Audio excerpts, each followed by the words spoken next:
I've been thinking about the small rituals that hold us together, the things we do without thinking, day after day, until they become part of the rhythm of who we are. A cup of coffee, for instance. Such a simple thing, water and ground beans and heat, transformed into something that smells like morning, like possibility, like the quiet promise that today might be different from yesterday. We pass these small gifts back and forth without realizing what they mean. The warmth that travels from one pair of hands to another. The moment of eye contact that says, I see you. You exist. You matter. This is a story about coffee, about a man who had lost everything except his dignity, and about a young woman who understood, without anyone teaching her, that kindness doesn't need a reason. Come sit with me. Let me tell you about Ruth. Ruth Chen started working at the Morning Light Cafe the summer after her mother passed away. She was 23, adrift in a grief she couldn't name. Her mother had been sick for 2 years, and Ruth had spent those years at her bedside, watching her fade like a photograph left too long in the sun. They had talked about everything in those final months, about Ruth's childhood, about her mother's own dreams that had been deferred and then forgotten, about the strange mercy of having time to say goodbye, when so many people never get that chance. When the end finally came, Ruth found herself standing in the ruins of her own life, unsure how to rebuild. She had put everything on hold to care for her mother. Her apartment felt empty. Her friends had drifted away during those 2 years of hospital visits and sleepless nights. She didn't know who she was anymore, outside of being someone's daughter, someone's caretaker. The cafe was a small place on the corner of Maple and 3rd, wedged between a bookshop and a laundromat. It had been there for 40 years, run by a woman named Margaret who made everything from scratch and refused to serve anything that came from a package. The walls were painted a warm yellow that seemed to hold the light even on the grayest days. The chairs were mismatched, collected over decades from estate sales and thrift stores, each one with its own history. The whole place smelled of fresh bread and coffee and something else, something harder to name. Safety maybe, belonging, the feeling of coming home to a place you've never been before. Ruth had come in one morning, still raw from the funeral, wanting only to sit somewhere quiet with a cup of tea. Margaret had taken one look at her and said, "You need something to do with your hands, don't you?" And Ruth had nodded, surprised by how clearly this stranger had seen her. "Come back tomorrow," Margaret said. 6 in the morning. I'll teach you how to make bread." That was how it started. Ruth learned to knead dough in the gray light before dawn, feeling the resistance give way beneath her palms, learning to trust the process, even when it seemed like nothing was happening. She learned to pull espresso shots with steady hands, to steam milk until it was silk, to arrange pastries in the display case like small works of art. She learned the names of the regulars and how they took their coffee. Mr. Patterson with his black coffee and morning newspaper. The young mother who came in with her twins every Thursday, exhausted and grateful for 15 minutes of adult conversation. The retired teacher who always ordered the same cranberry scone and left exactly a 20% tip. She learned that grief doesn't go away, but it does become something you can carry, something you can knead and shape and transform, like dough into bread. And she learned about the man who sat on the bench across the street. His name was Edward, though Ruth didn't know that at first. He appeared sometime in late September, when the leaves were just starting to turn and the mornings had the first hint of autumn chill. He was old, perhaps 70, with a gray beard that needed trimming and clothes that had seen better days, a wool coat with patches at the elbows, trousers that had once been fine but were now faded and worn at the knees, shoes that had been polished so many times the leather was beginning to crack. He sat on the wooden bench across from the cafe, wrapped in that coat that was too thin for the weather, watching the world go by with quiet eyes, not asking for anything, not holding a sign, just sitting, still and patient, like someone waiting for a train that might never come. Most people walked past him without looking. That's what we do, isn't it? We learn to not see the people who make us uncomfortable. We tell ourselves stories about how they got there, what choices they made, why it's not our responsibility to help. We look away, and we keep walking, and we tell ourselves we're good people anyway. Ruth noticed him on his 3rd day. She was wiping down the outside tables when she saw him sitting there, hands folded in his lap, watching the pigeons peck at crumbs near his feet.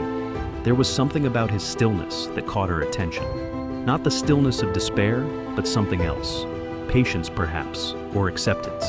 The kind of peace that comes after you've stopped fighting against the current and learned to float.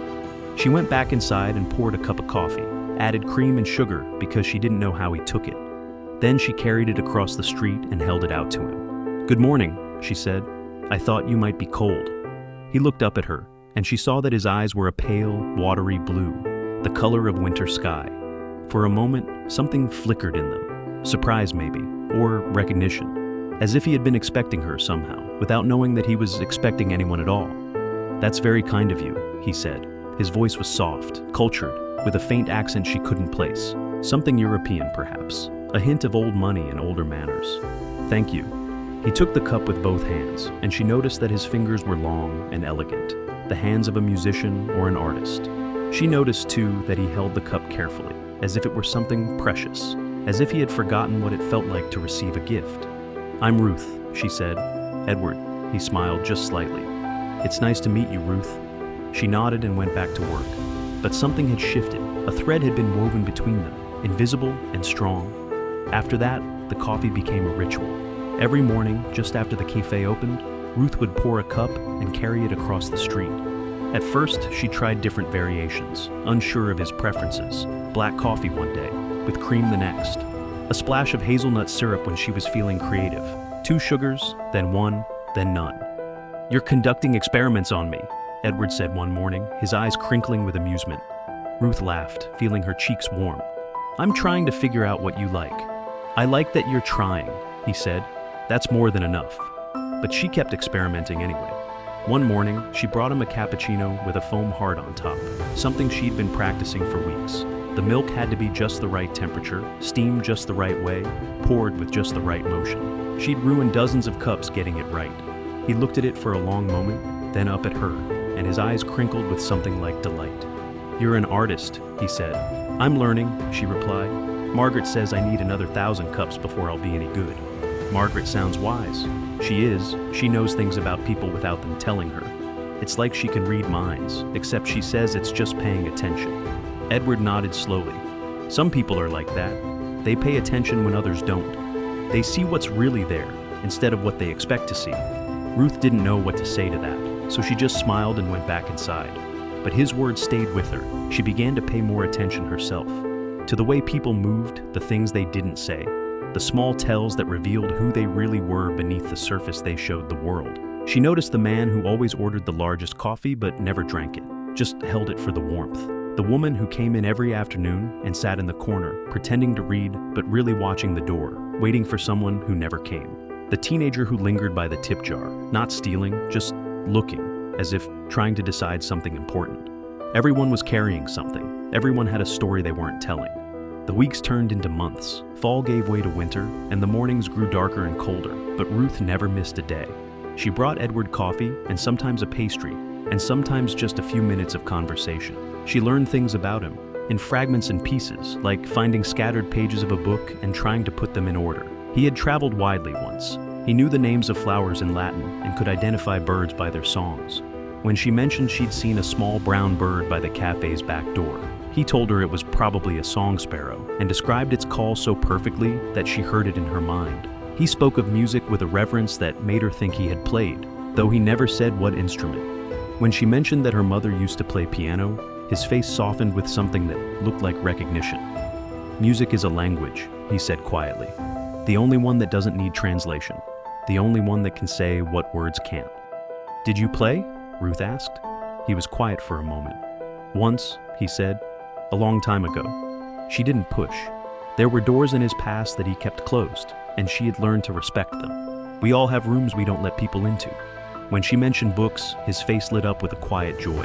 He quoted passages from memory, as if they were old friends, voices he could still hear after years of silence. Dickens, Tolstoy, a poet named Rilke, whose name Ruth had never heard before. Perhaps everything that frightens us is, in its deepest essence, something helpless that wants our love, he recited one morning, watching a stray cat cross the street. Rilke understood things about fear that most people never learn. Ruth wrote the quote down later in the small notebook she'd started keeping behind the counter. She was collecting his words, she realized, saving them for some future she couldn't quite imagine. But there were things he didn't talk about. How he had ended up here, on this bench, in this town. What had happened to the life he had lived before. Where his family was, if he had any.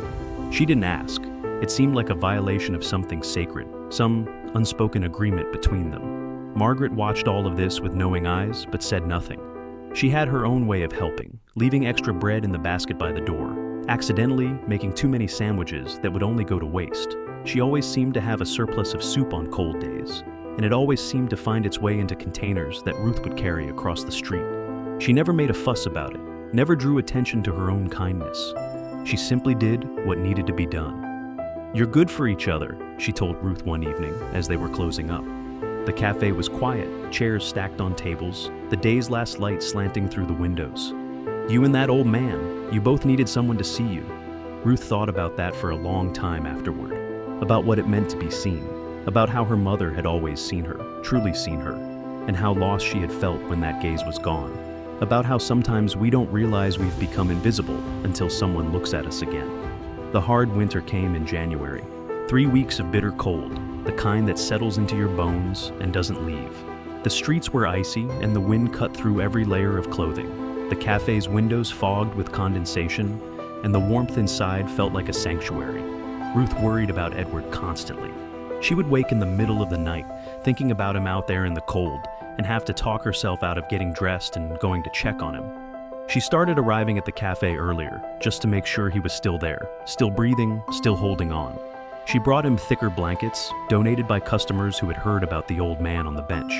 Mr. Patterson brought his late wife's quilt, the one she had made with her own hands. The young mother brought hand-knitted hats and mittens, made during the twins' nap time.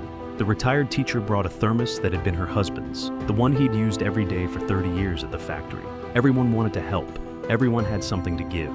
Ruth brought him thermos after thermos of hot soup, Margaret's recipe, made with whatever vegetables were in season, and a secret blend of herbs she refused to share. She brought him sandwiches and hot chocolate, and hand warmers that she tucked into his pockets like small prayers. She asked him, more than once, if there wasn't somewhere warmer he could go. A shelter, a church, anywhere with a roof and a heater and walls that kept out the wind. He always shook his head. "I'm all right, Ruth. I've weathered worse." "But it's not safe. You could get sick. You could..." She stopped, unable to say the word. He looked at her with those pale blue eyes, and his expression softened. There was no fear in his face, only a kind of tender patience, the look of someone who has made peace with things that once terrified him. "I know you're worried, and I'm grateful, more than you know, but this is where I need to be right now. There's something I'm waiting for." She didn't understand, but she didn't push.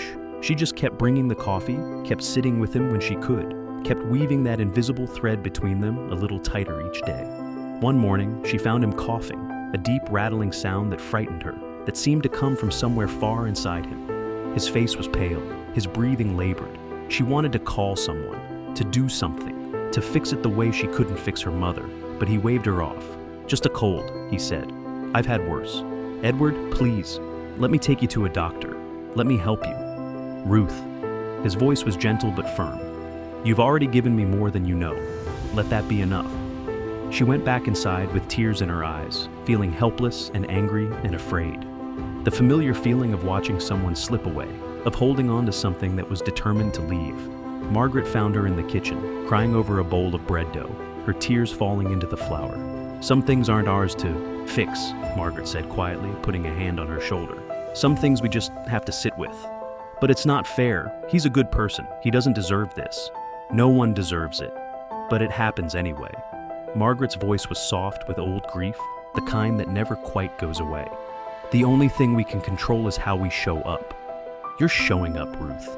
That matters more than you think." The lawyers came on a Tuesday morning in late February. The cold had finally broken. There was a softness in the air, a hint of the spring to come. Ruth was behind the counter, making a pour-over for a customer who had very specific opinions about water temperature, when she saw the black car pull up across the street. 2 people got out, a man and a woman, both in expensive coats that looked like they cost more than Ruth made in a month, both carrying briefcases. They walked with purpose, the kind of walk that said they were used to being listened to. They walked directly to Edward's bench and stood there, speaking to him with an urgency that Ruth could see even from across the street. Her first thought was fear. Were they here to make him leave? To arrest him for some obscure law about loitering? To take away the only home he had? She started to take off her apron, ready to go out there and defend him, but something made her stop. Edward was nodding, smiling even. The woman had crouched down to his level and was holding his hand, and there were tears streaming down her face. Not tears of anger or pity, tears of something else. Ruth watched, frozen, as the three of them spoke for what seemed like hours, but was probably only minutes. Then Edward stood up, slowly, carefully, and the man took his arm to steady him. They walked to the car together, and Edward turned back once to look at the cafe. He raised his hand in a small wave, a goodbye, a thank you, a promise.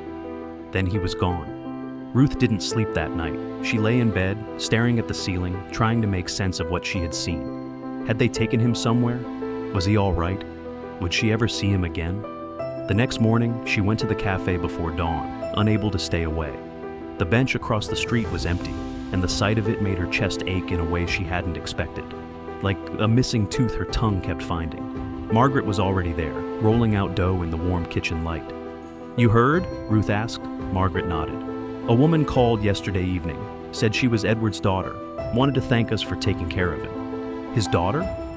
Ruth sat down heavily in one of the kitchen chairs. "I didn't know he had a daughter." Neither did she for a long time. They were estranged, something that happened years ago, something that broke the family apart. She'd been looking for him for nearly a decade. Ruth felt tears prick at her eyes. "So, those people yesterday, her lawyers, they've been searching for months, ever since she inherited her mother's estate, and found old letters Edward had written but never sent. Love letters to his daughter, apologies, explanations, hopes for reconciliation. All of them unsent, all of them waiting to be found." Margaret stopped rolling and looked at Ruth with that knowing gaze of hers. "There's something else, something she wanted me to tell you." The story came out in pieces over the following days. Edward had been a music professor once, a renowned pianist who had performed in concert halls across Europe. He had played at Vienna, at Prague, at the Royal Albert Hall in London. Critics had called him one of the finest interpreters of Chopin in a generation. He had married his college sweetheart, had a daughter named Claire, and built a life that seemed, from the outside, perfect. A beautiful home, a loving family, a career that brought him joy and recognition. But something had broken, somewhere along the way. His wife had struggled with illness, and the medical bills had mounted. He had made mistakes, trusted the wrong people with his finances, a business partner who turned out to be a fraud, an investment that should have been too good to be true, and was. And then there had been the falling out with his daughter, a terrible argument about his choices, about his pride, about his refusal to accept help even when it was offered. Words said in anger that couldn't be taken back. Doors slammed, silences that stretched into years. When his wife died, Edward had simply let go of the house, the career, the life he had known. He had drifted for years, moving from town to town, unwilling to ask for help, unwilling to burden the daughter he believed had stopped loving him. He had come to this town because it was where Claire had been born, where he and his wife had spent their happiest years, when everything was still possible, and the future stretched out before them, like an endless summer. He had sat on that bench day after day, not because he had nowhere else to go, but because he was finally ready to be found. He just hadn't known how to take the first step. "He told his daughter about you," Margaret said, "about the girl who brought him coffee every morning. He said you reminded him of Claire when she was young, kind without expecting anything in return. The kind of person who sees someone and decides they matter." Ruth couldn't speak. Her throat was too tight with everything she was feeling. "He said you taught him something important, that it's never too late to accept grace, that the smallest kindnesses can open doors we thought were locked forever." 2 weeks later, Ruth received a letter. It came in a cream-colored envelope, her name written on the front in elegant, old-fashioned script. Inside was a single sheet of paper, and tucked behind it, a photograph. The photograph showed a younger Edward, perhaps 50, sitting at a grand piano in what looked like a concert hall. He was smiling at someone off camera, his face lit with a joy Ruth had only glimpsed in their conversations. His hands rested on the keys as if they belonged there, as if he and the piano were one thing. The letter read, "Dear Ruth, I am writing to you from my daughter's home, where I am warm and well and surrounded by more love than I know what to do with. The doctors say I have a few more years in me yet, which seems like more than I deserve and exactly enough to make up for lost time. I have been thinking about how to thank you, and I find that words are insufficient. You gave me coffee, yes, but you also gave me something far more valuable. You gave me the courage to believe that I was still worth seeing. When you walked across that street the first time, I had nearly convinced myself that I had become invisible, that the world had moved on without me, and perhaps that was for the best. But you saw me, not as a problem to be solved or a tragedy to be pitied, but as a person, as Edward. I don't know if you understand how rare that is, how precious. In a world that teaches us to look away from suffering, you look toward it. You offered your hand without asking what you might receive in return. Claire tells me that you lost your mother not long before we met. I am sorry for that loss, more than I can say. But I wonder if perhaps your mother's love didn't disappear when she left this world. Perhaps it just found a new way to express itself. Through you, through your kindness, through the cup of coffee you carried across a cold street to a stranger who needed it more than he could admit. I have enclosed a small gift, though I know you will resist it. Please don't. It is not charity, it is gratitude. And gratitude has a right to be expressed. If you ever find yourself doubting whether your kindness matters, I hope you will remember me. Remember that a cup of coffee, given with love, can save a life. Yours, in lasting friendship, Edward. At the bottom of the envelope, Ruth found a check. The amount made her gasp and sit down. It was enough to pay off her mother's medical debts, the ones she had been quietly shouldering for the past year. Enough to go back to school, if she wanted to. Enough to change her life. But what moved her most was not the money, it was the photograph. The joy in Edward's face. The knowledge that somewhere, in a warm house filled with love, an old man was finally home. Ruth still works at the Morning Light Cafe. Margaret retired last year and handed her the keys, trusting her to carry on what had been built there over 4 decades. The yellow walls are the same. The mismatched chairs are the same. The smell of bread and coffee and belonging is the same. But there's something new now too. A small piano in the corner, donated by Claire in her father's name. Sometimes customers play, sometimes Ruth plays, badly, the simple songs her mother taught her long ago. The bench across the street is still there. Sometimes people sit on it, just to rest their feet or wait for a friend. And sometimes, when Ruth looks out the window, she imagines she can see Edward there, wrapped in his too thin coat, watching the pigeons with patient eyes. She still brings coffee to strangers. It's become a kind of tradition now, something the regulars know about and sometimes join in. If someone looks cold, if someone looks lost, if someone looks like they need to be seen, Ruth pours a cup and carries it across the street. She doesn't ask for their stories. She doesn't need to know what brought them to that bench. She just offers what she has, a few minutes of warmth, a moment of connection, the simple gift of being seen. Edward passed away last autumn, peacefully, in his daughter's home. Claire called Ruth to tell her, and they talked for a long time about the man they had both loved in their different ways. "He played for me again, at the end," Claire said. "Just a few notes because his hands weren't what they used to be. But it was beautiful. The most beautiful thing I've ever heard." Ruth couldn't speak. She just listened, holding the phone, letting the tears fall. "He talked about you all the time," Claire continued.